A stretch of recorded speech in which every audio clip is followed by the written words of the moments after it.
छेड़े गंजड़ी बनो, सरकार तुम्हारी जिम्मेदारी लेगी। और जो बूढ़े लोग हैं जिनका पैसा इनके पास है उसको दबा के रखा है, और जो बूढ़े लोग हैं उनको बोलते हैं तुम वृद्धाश्रम खोलेंगे। अबे मेरा पैसा दे, वृद्धाश्रम मैं खोल लूंगा, मुझे खोलना है तो। नमस्कार साथियों, स्वागत है आपका EPS 95 मिनिमम पेंशन बढ़ोतरी के एक और वीडियो में। साथियों, आज के इस वीडियो में एक महत्वपूर्ण इन्फॉर्मेशन आपके साथ में शेयर करने वाले हैं जो एक EPS 95 पेंशनर्स ने लिखी है। जी हाँ साथियों, वह कहना चाह रहे हैं कि अगर NSE और पेंशनर इन 5 पॉइंट्स पर अगर डटे रहे और पूरी सख्ती लगा दे तो पेंशनरों को उनका हक दिलाने से कोई नहीं रोक सकता, और सरकार को भी झुकना पड़ेगा और पेंशनर को उनका न्याय जल्द से जल्द मिलेगा। तो वो 5 पॉइंट क्या है जो आज के इस वीडियो में हम कवर करने वाले हैं, और जो पॉइंट एक EPS 95 पेंशनर ने हमारे साथ में साझा किए हैं। तो साथियों, वीडियो बहुत ही इंपॉर्टेंट होने वाला है, अंत तक वीडियो के साथ में बने रहेगा ताकि पूरी इन्फॉर्मेशन आपको पता चल जाए। तो साथियों, यहाँ पर आप देख सकते हैं ये इंग्लिश और हिंदी मिक्स है। इंग्लिश में लिखा हुआ है तो मैं आपको पढ़ के सुनाता हूँ ताकि आपको समझ में आ जाएगा। तो यहाँ पर ये कह रहे हैं कि EPS 95 की 7,500 प्लस DA प्लस मेडिकल की डिमांड को लेकर अभी तक कोई स्थिति नहीं बदली है। ये डिमांड EPS 95 पेंशनर्स के लिए एक महत्वपूर्ण मुद्दा है, लेकिन अभी तक इस पर कोई निर्णय नहीं लिया गया है। मोदी सरकार से उम्मीद थी कि वे इस डिमांड पर ध्यान देंगे, लेकिन अभी तक कोई घोषणा नहीं की गई है। EPS 95 पेंशनर को अभी भी अपनी डिमांड के लिए संघर्ष करना पड़ रहा है। EPS 95 पेंशनर की डिमांड को लेकर कुछ कदम उठाए जा सकते हैं। तो यहाँ पर ये बता रहे हैं कि क्या महत्वपूर्ण कदम है जिनको उठाकर EPS 95 पेंशनर्स की मांगों को मनवाया जा सकता है। तो पहला है संगठन और एकता। इस पर ये बल देते हुए कह रहे हैं कि EPS 95 पेंशनर को एकजुट होना चाहिए और अपनी डिमांड को लेकर एक आवाज़ में बोलना चाहिए। तो यहाँ इनका कहने का मतलब है कि देश भर में अलग अलग संगठन EPS 95 की आवाज़ उठा रहे हैं। कोई प्रांतीय संगठन है, कोई नेशनल संगठन है। अगर सारे संगठन एकजुट हो जाएं और सारे पेंशनर एकजुट हो जाएं तो एकता में शक्ति है, और तभी जाकर सरकार की नींदें उड़ेगी और हमारी मांगे पूरी होगी। दूसरा है राजनीतिक दलों से संपर्क करना। राजनीतिक दलों से संपर्क करना चाहिए और उन्हें इस मुद्दे पर ध्यान केंद्र में रखना चाहिए। तो यहाँ कहने का मतलब है कि जितने भी राजनीतिक दल हैं उनसे मिलकर इस मुद्दे पर बताना चाहिए कि हम कितने बड़े संख्या बल हैं देश भर में। तभी विपक्ष की जितनी भी पार्टियां हैं उनको भी ध्यान में आएगा कि हाँ, इतने लाख लोग हैं, तो अगर हम ये हमारे साथ में आ जाए तो हम चुनाव में कुछ कर सकते हैं, क्योंकि सारे राजनीतिक दल वोट बैंक को ही समझते हैं। तो अगर EPS 95 पेंशनर एकजुट होंगे और एकजुट अगर उनका संख्या बल इन राजनीतिक दलों को दिखेगा, विपक्ष को दिखेगा, तब वे कुछ ना कुछ इस पर संसद में प्रयास करेंगे और फिर पेंशनों का मुद्दा हल हो सकता है। हालांकि ऐसा हो भी रहा है, काफ़ी संख्या में NSE और दूसरे संगठन राजनीतिक सांसदों से मिलकर आवाज़ उठा रहे हैं, उनसे मुलाकात कर रहे हैं, उन्हें सारा समझा रहे हैं, लेकिन इस पर अभी कोई ठोस कार्रवाई और कोई ठोस प्रयास नहीं हुआ है। कोर्ट में जाने का विकल्प आगे लिखते हैं कि अगर सरकार या कंपनी आपकी डिमांड पर ध्यान नहीं देती तो कोर्ट में जाने का विकल्प भी हमें अपनाना चाहिए।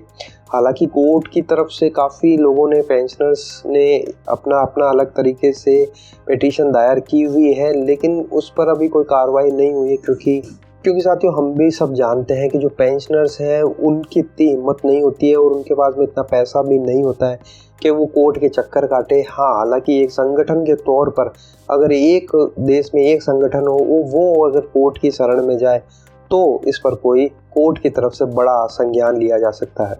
आगे है मीडिया को जागरूक करना। मीडिया को इस मुद्दे पर जागरूक करना चाहिए जिससे कि जनमत की राय बन सके। हालांकि साथियों, हम सभी को पता है YouTube चैनल पर तो काफ़ी EPS 95 के मुद्दे को जोरों शोरों से उठाया जाता है, लेकिन जो मेन मीडिया है वो EPS 95 मुद्दे को इतना तवज्जो नहीं देती है, और देश में जितने फालतू मुद्दे हैं उनको वो उठाकर दिन भर चलाती रहती है, लेकिन जो मेन मुद्दा है EPS 95 या जो देश के ज्वलनशील मुद्दे हैं उस पर मीडिया ध्यान नहीं देती है। तो अब मीडिया को किस तरह से जागरूक करें, इस पर पेंशनरों को और जो संगठन है NSE जो बड़ी संगठन है उसको ध्यान देना चाहिए कि मीडिया को आपको जागरूक कर और पेंशनर के हक में टीवी चैनलों पर खबरें दिखानी चाहिए, तभी जाकर कुछ निकल सकता है। आगे है आंदोलन और धरना प्रदर्शन। आंदोलन और धरना करके भी आप अपनी डिमांड को एक लेकर आवाज़ उठा सकते हैं। हालांकि धरना और प्रदर्शन तो लगातार होते ही रहते हैं।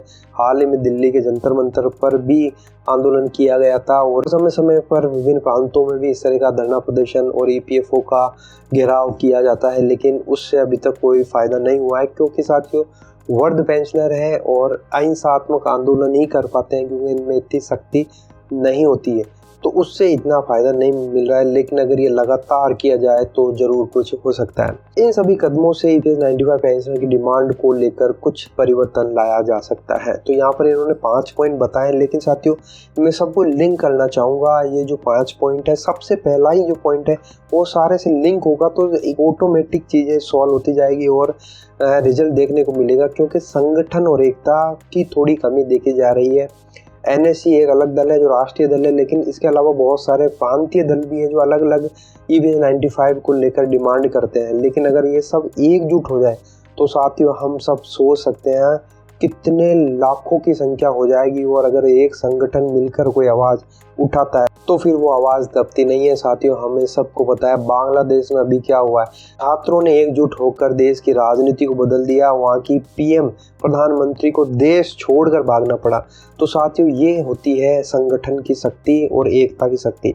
तो अगर सारे पेंशनर के संगठन है प्रांतीय और राष्ट्रीय दल के, अगर वो एकजुट हो जाए तो फिर साथियों ज़रूर और ज़रूर कुछ ना कुछ होगा। और इसी तरह से अगर संगठन होगा तो फिर मीडिया भी साथ देगी, राजनीतिक दल है वो भी साथ देंगे, कोर्ट में भी जाना आसान होगा। और जब आंदोलन और धरना प्रदर्शन होगा और जब लाखों लोग एक साथ इकट्ठे होंगे तो फिर सरकार की नींदें ज़रूर उड़ेगी, क्योंकि उन्हें भी पता है हाल ही में जो बांग्लादेश में हुआ तो सरकार भी डरी हुई है कि कहीं इस तरह से अगर लोग इकट्ठे हो जाए तो सरकार तो क्या प्रधानमंत्री को भी देश छोड़कर भागना पड़ता है।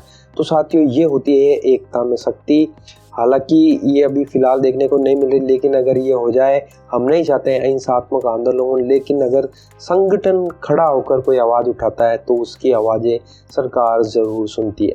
तो साथियों ये है एक महत्वपूर्ण इम्पोर्टेंट इन्फॉर्मेशन जो आप लोगों के साथ में शेयर की। अपनी राय आप कमेंट बॉक्स में बताइएगा, आप क्या सोचते हैं इस बारे में ज़रूर बताइएगा, ताकि आवाज़ बुलंद हो और प्रयास लगातार जारी रहने चाहिए।